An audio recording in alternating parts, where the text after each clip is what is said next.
உலகத்துல என்ன மாதிரி நம் செயல்பாடு இருக்கிறதோ கூலியும் அந்த மாதிரி கிடைக்கும். யார் ஒரு முஃமினுடைய கஷ்டத்தை இந்த உலகத்தில் நீக்கி வைக்கிறாரோ மறுமையில் இந்த நீக்கிய மனிதரின் கஷ்டங்களை அல்லாஹ் அவனுடைய அருளாலே நீக்கி தருவான்.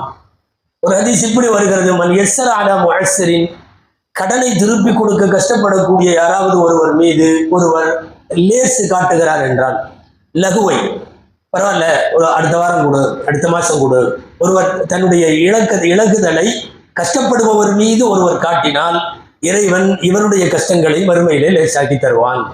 யாராவது ஒரு முஸ்லிமினுடைய குறையை இந்த உலகத்தில் மறைத்தால் அல்லாஹ் மறுமையில் படைப்பினங்களுக்கு முன்னால் அவரின் குறையை அல்லாஹ் மறைப்பான்.